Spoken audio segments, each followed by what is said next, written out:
6 horas de fuego continuo. 5 monstruos blindados disparando ametralladoras calibre 50. 80 sicarios defendiendo un campamento fortificado hasta que sus municiones se agotaron y solo quedó rendirse.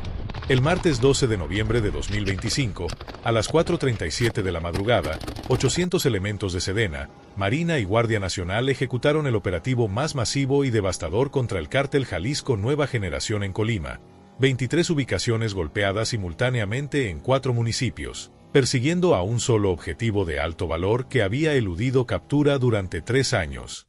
Ricardo Ávila Sánchez, alias El Flaco, 34 años.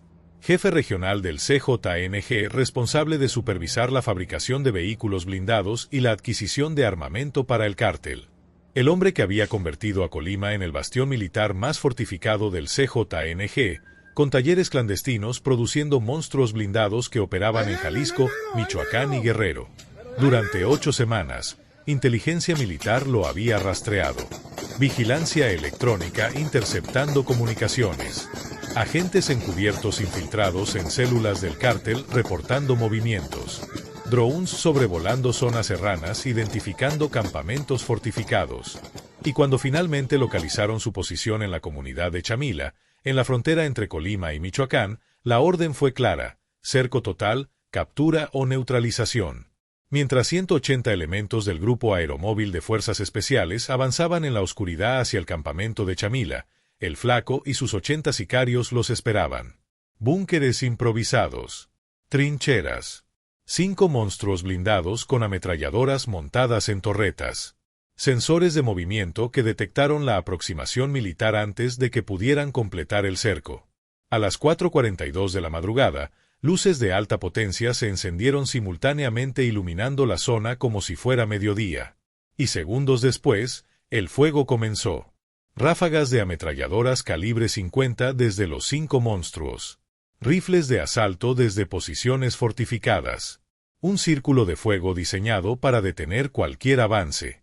El enfrentamiento se extendió durante 6 horas. Helicópteros Black Hawk artillados llamados como refuerzo recibiendo impactos de ametralladoras pesadas. Soldados avanzando metro a metro bajo fuego constante. Sicarios resistiendo hasta que sus municiones se agotaron y 23 de ellos izaron una sábana blanca rindiéndose. Cuando el polvo se asentó, El Flaco estaba entre los capturados.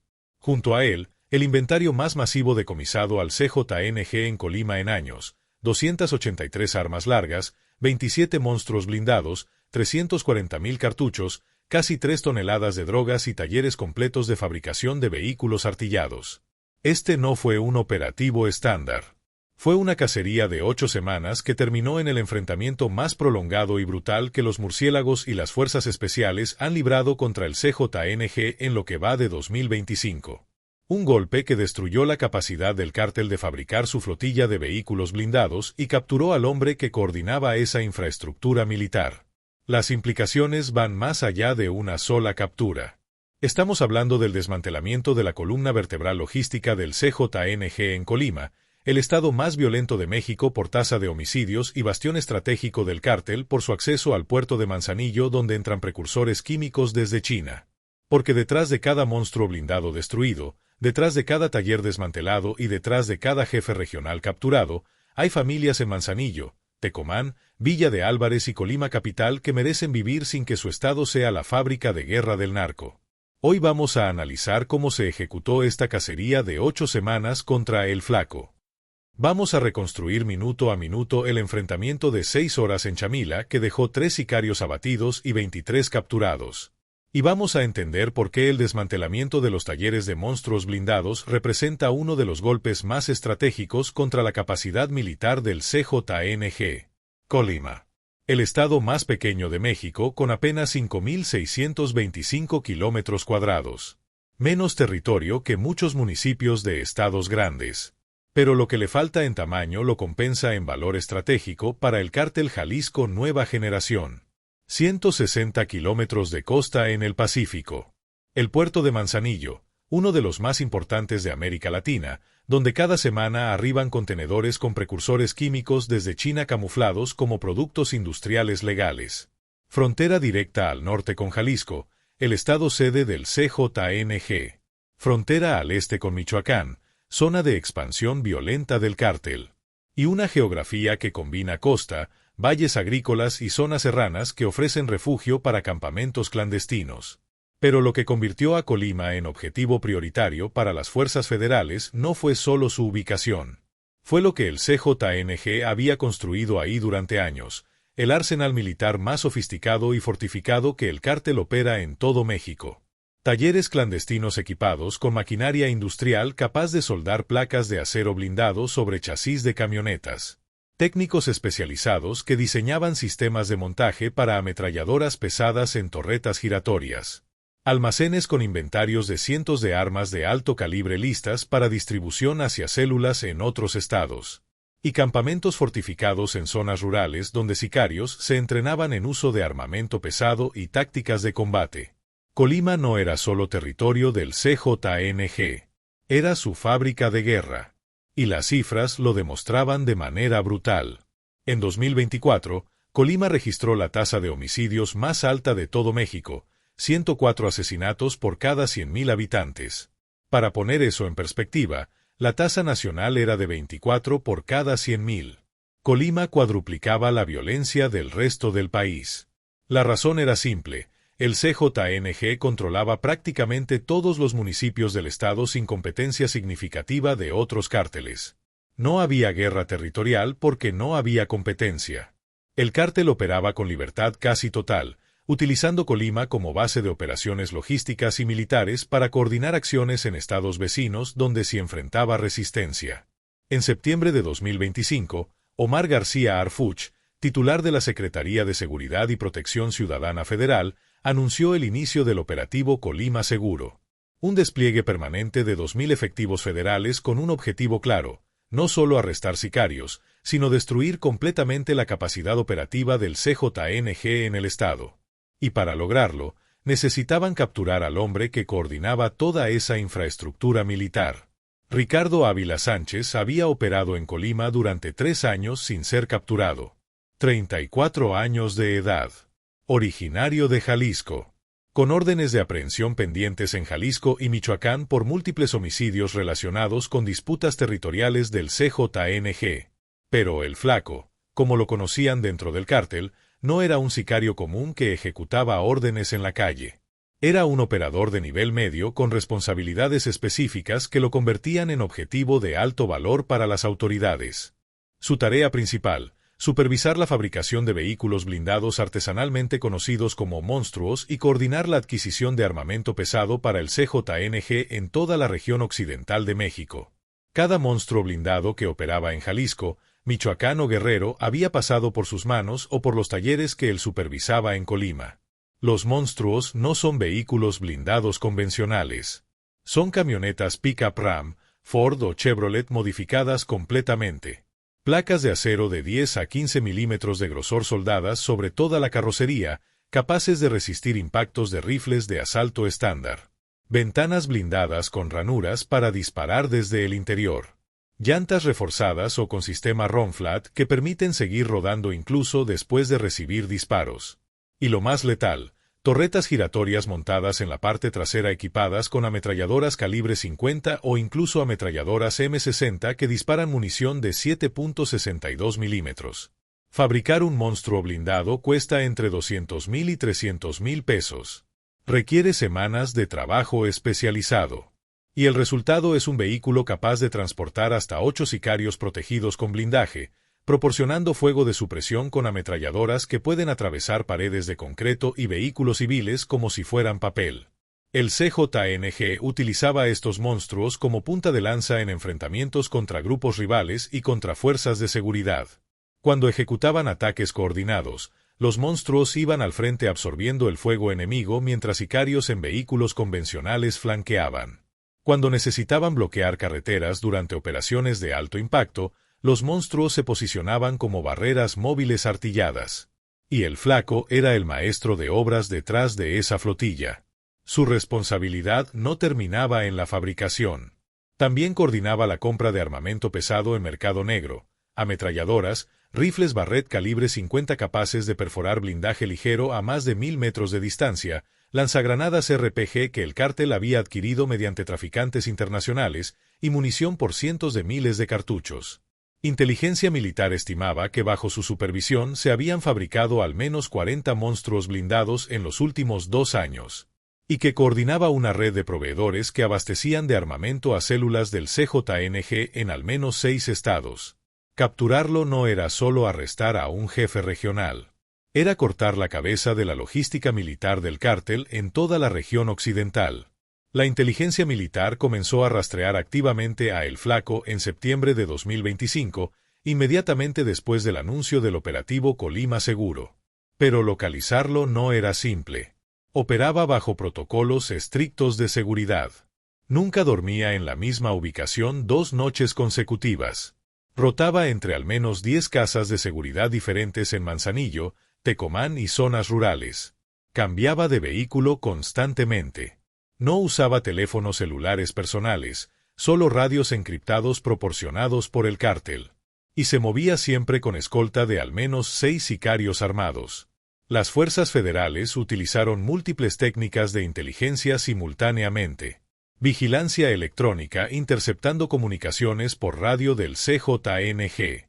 Rastreo de vehículos sospechosos mediante cámaras de reconocimiento automático de placas instaladas en carreteras principales. Drones con cámaras térmicas sobrevolando zonas donde se sospechaba que tenía campamentos. Y lo más riesgoso, agentes encubiertos infiltrados en células de bajo nivel del cártel que reportaban movimientos de operadores importantes. Durante 6 semanas, el rastro fue inconsistente. Reportes de avistamientos que cuando se verificaban ya estaban desactualizados. Casas de seguridad allanadas que el Flaco había abandonado apenas horas antes. Una persecución de fantasmas donde el objetivo siempre estaba un paso adelante. Pero en la primera semana de noviembre, la inteligencia tuvo un avance crítico. Comunicaciones interceptadas hacían referencia repetida a Chamila y el campamento de la sierra. Chamila es una comunidad rural pequeña en el municipio de Ixtlahuacán, prácticamente en la línea fronteriza entre Colima y Michoacán. Zona montañosa, acceso difícil, vegetación densa. El tipo de lugar perfecto para un campamento fortificado. Los drones confirmaron lo que las comunicaciones sugerían. Movimiento inusual de vehículos hacia la zona. Construcciones que no correspondían a viviendas rurales típicas. Calor corporal de decenas de personas concentradas en áreas específicas.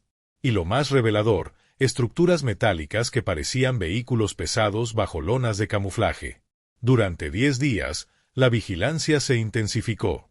Conteos de personal. Identificación de rutas de acceso y escape. Análisis del terreno para planear aproximaciones tácticas. Y finalmente, confirmación visual mediante reconocimiento aéreo de alta resolución. El Flaco estaba en ese campamento, junto con su pequeño ejército privado y varios de los monstruos blindados que había fabricado.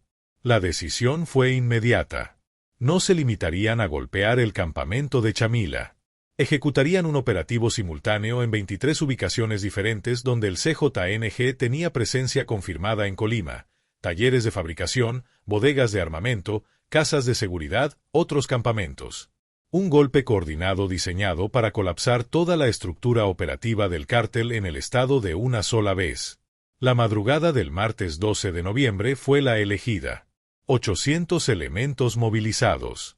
23 equipos tácticos desplegándose simultáneamente en 4 municipios. Y el equipo principal de 180 efectivos del Grupo Aeromóvil de Fuerzas Especiales asignado específicamente a Chamila con una misión clara: capturar a El Flaco vivo si era posible, neutralizarlo si resistía. La aproximación comenzó en oscuridad total. Poco después de las 4:30 de la madrugada, 180 elementos de las Fuerzas Especiales avanzaban desde 3 direcciones diferentes hacia el campamento de Chamila. Sin luces. Sin ruido de motores. Solo movimiento táctico coordinado a pie a través de terreno serrano irregular. El campamento del CJNG no era una colección improvisada de tiendas de campaña. Era una posición fortificada diseñada específicamente para resistir ataques. Búnkeres construidos con sacos de arena y láminas de metal. Trincheras cavadas en posiciones elevadas que ofrecían líneas de fuego hacia los accesos principales. puntos de vigilancia con vista de 360 grados. Y en el centro, 5 monstruos blindados estacionados en formación defensiva. Pero lo que las fuerzas federales no anticiparon completamente fue el sistema de detección que los sicarios habían instalado. Sensores de movimiento de largo alcance, probablemente adquiridos del mismo equipo que utilizan ranchos para detectar animales depredadores, colocados estratégicamente en las rutas de aproximación. A las 4:42 de la madrugada, cuando los elementos militares estaban a 200 metros del perímetro del campamento, las alarmas se activaron. En cuestión de segundos, luces de alta potencia montadas en postes altos se encendieron simultáneamente. La oscuridad total se convirtió en iluminación tipo estadio. Los soldados quedaron completamente expuestos en terreno abierto. Y antes de que pudieran tomar cobertura, el fuego comenzó. Las 5 ametralladoras calibre 50 montadas en los monstruos blindados abrieron fuego simultáneamente. Ráfagas sostenidas de munición de 12.7 milímetros barriendo las zonas de aproximación. El sonido era ensordecedor. Proyectiles que al impactar contra rocas generaban explosiones de esquirlas. Trazadoras iluminando el aire con líneas rojas que mostraban la trayectoria del fuego. Desde las trincheras y búnkeres, sicarios con rifles de asalto agregaban volumen al fuego. No era caótico. Era coordinado. Sectores de fuego asignados. Disciplina de tiro que demostraba entrenamiento previo. Los elementos de fuerzas especiales respondieron inmediatamente.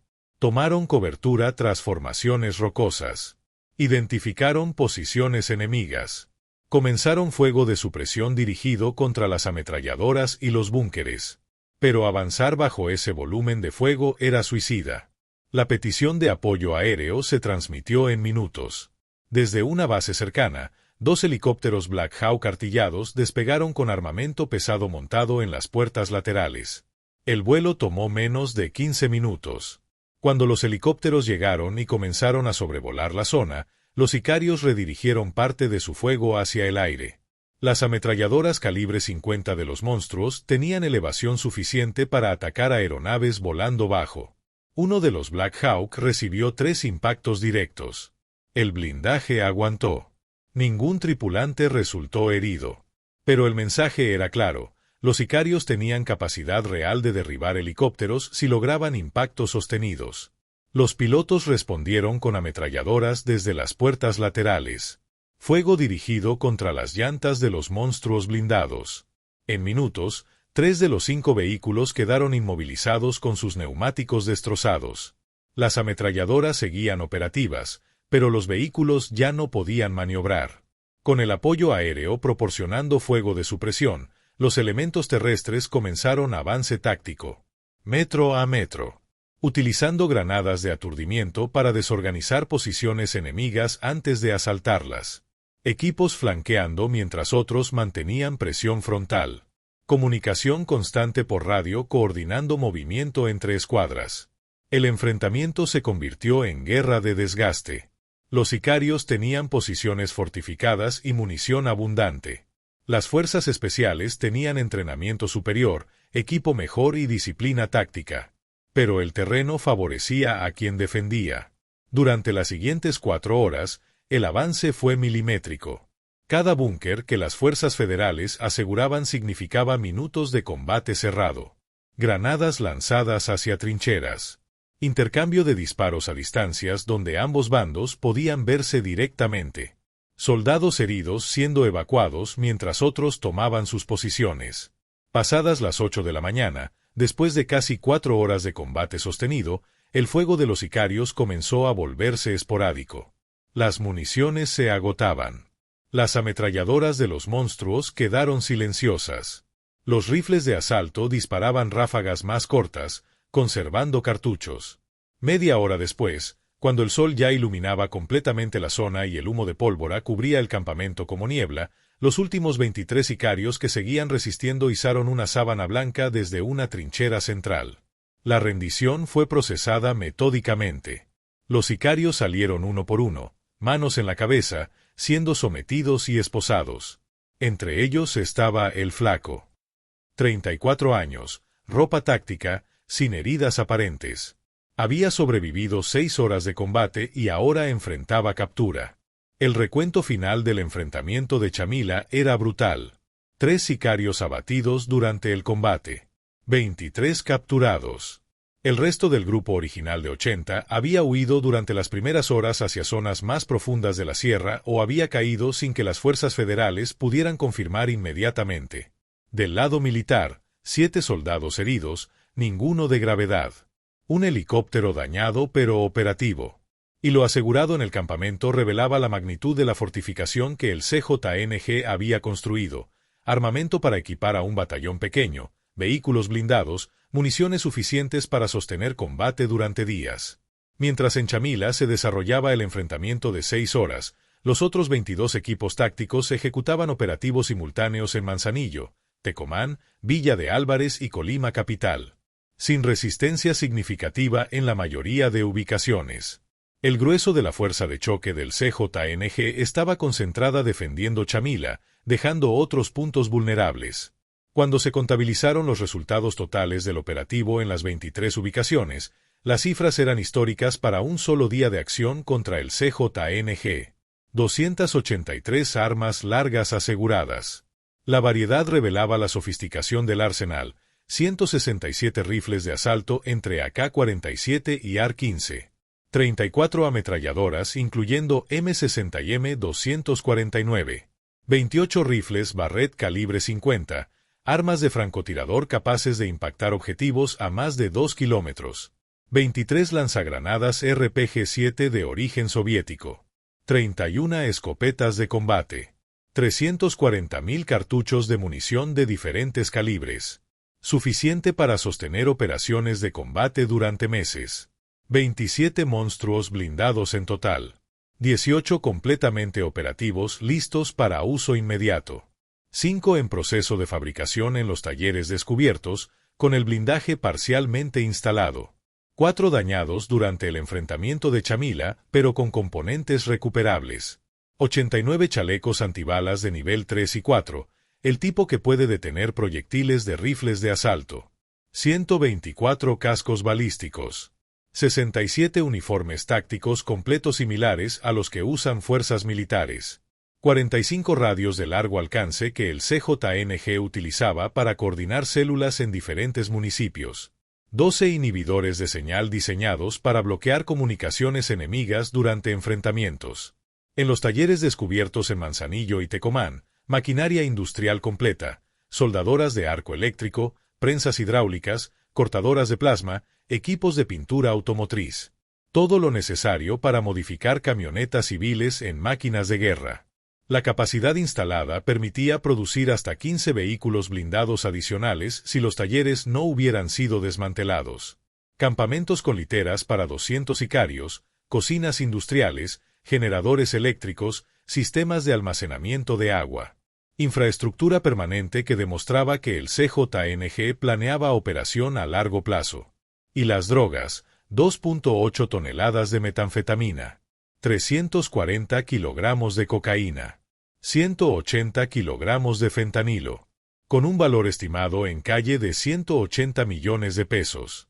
El valor total de las pérdidas del CJNG se calculó en más de 250 millones de pesos considerando vehículos blindados, armamento, drogas y la infraestructura de talleres que tomó años construir. 54 sicarios detenidos en total entre las 23 ubicaciones. 23 en Chamila. 31 en los otros operativos. Entre ellos, el Flaco y 3 operadores de nivel medio adicionales responsables de logística y distribución. Pero más allá de los números, lo crítico era lo cualitativo. El CJNG había perdido su capacidad de fabricar monstruos blindados en Colima. Los talleres estaban destruidos. Los técnicos especializados estaban arrestados. El coordinador de toda esa operación estaba en custodia federal. Y la flotilla de vehículos artillados que habían utilizado durante años para dominar enfrentamientos ahora estaba en manos de las autoridades. Un golpe estructural que tomaría meses, posiblemente años, reconstruir. A las 9:47 de la mañana del 12 de noviembre, cuando Ricardo Ávila Sánchez salió de la trinchera con las manos en la cabeza y fue sometido por elementos de fuerzas especiales, algo más cayó con él. La capacidad del CJNG de producir vehículos blindados artillados quedó destruida. Los talleres desmantelados. Los técnicos arrestados. Los 27 monstruos asegurados jamás volverían a rodar bajo órdenes del cártel. Y el hombre que había coordinado esa flotilla de guerra durante 3 años enfrentaba cargos que lo mantendrían décadas en prisión. 3 sicarios abatidos tras 6 horas de combate. 23 capturados. 7 soldados heridos que sobrevivieron gracias a entrenamiento y equipo superior. Un helicóptero que resistió impactos de ametralladoras pesadas y pudo regresar a base. El operativo en Chamila y las otras 22 ubicaciones golpeadas simultáneamente concluye con el desmantelamiento más masivo de infraestructura militar del CJNG ejecutado en un solo día. No fue casualidad. Fue resultado de 8 semanas de inteligencia metódica, coordinación entre 800 efectivos y voluntad de sostener combate durante horas hasta lograr el objetivo. La captura de El Flaco y el desmantelamiento de los talleres de monstruos blindados representa una victoria táctica innegable. Pero Colima sigue siendo el estado más violento de México por tasa de homicidios. El CJNG sigue controlando territorios. Y aunque perdió capacidad de fabricar vehículos artillados, la organización criminal no colapsará por un solo golpe.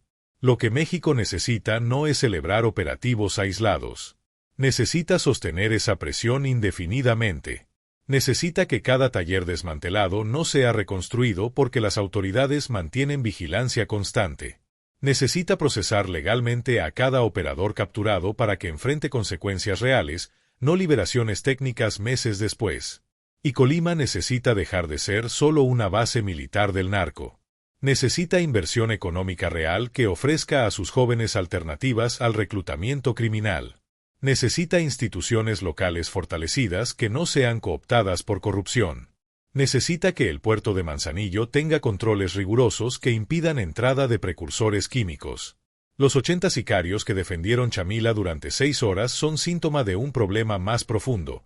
Hay demasiados jóvenes dispuestos a morir por el narco porque no ven futuro en otra parte. Desmantelar el arsenal es necesario. Capturar jefes regionales es fundamental. Pero mientras Colima siga siendo territorio donde el crimen organizado opera con infraestructura industrial, la guerra no terminará. Detrás de cada monstruo blindado destruido hay comunidades que merecen que su estado produzca desarrollo, no violencia.